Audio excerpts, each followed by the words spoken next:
एक बार एक महाजन को अपना चित्र बनवाने का शौक लगा। उसने एक चित्रकार को बुलाकर अपना चित्र बनवाने को कहा। महाजन के कहे अनुसार चित्रकार ने महाजन का चित्र बनाने में बहुत मेहनत की, लेकिन महाजन बहुत ही धूर्त व्यक्ति था। वह चित्रकार से बोला, यह चित्र ठीक नहीं बना है, इसे दोबारा बनाओ।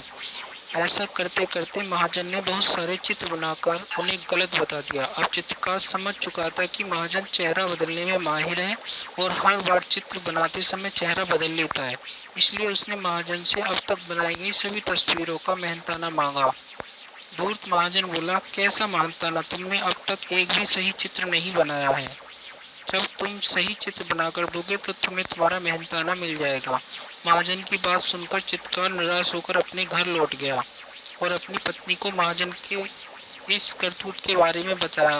अपनी पति को परेशानी में देख उसने चित्रकार को बादशाह अकबर के दरबार में न्याय की गुहार लगाने की सलाह दी। पत्नी की बात चित्रकार को समझ आ गई और अगले दिन चित्रकार ने सारा हाल बादशाह अकबर के दरबार में जा सुनाया।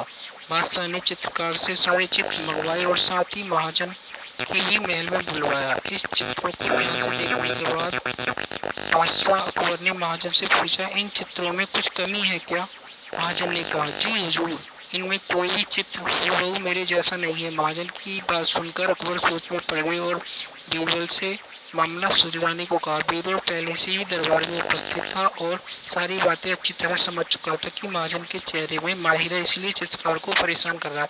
थोड़ी देर बाद चित्र को देखने के बाद बीरबल ने भी एक चित्र में कमियां निकालनी शुरू कर दी और चित्रकार को 2 दिन बाद महाजन का सुंदर सा चित्र बनाकर लाने के लिए कहा और महाजन को आदेश देते हुए कहा, अगर तुम्हें चित्र पसंद आया तो चित्रकार का मेहनताना देना होगा। इतना कहकर बीरबल दोनों को बाहर भेज दिया। कुछ देर बाद चित्रकार को वापस बुलाया और उसने 2 दिन बाद बड़ा सा दर्पण लाने को कहा। 2 दिन बाद जब दोनों दरबार की उपस्थित हुए तो चित्रकार को वह दर्पण महाजन के सामने रख दिया और बोला, यही तो असली चित्र है। चित्रकार ने कहा। फिर बीरबल ने अपने स्थान से उठकर कहा, यही तो कह रहा है चित्रकार, ये तुम्हारा ही तो चित्र है। महाजन समझ गया कि अब उसकी दाल नहीं गलने वाली है, इसलिए उसने न चाहते हुए बीरबल की हाँ में हाँ मिलाते हुए चित्रकार को उसका मेहनताना दे दिया। खुशी खुशी बीरबल का शुक्रिया अदा किया और महल से अपने घर की ओर चला गया।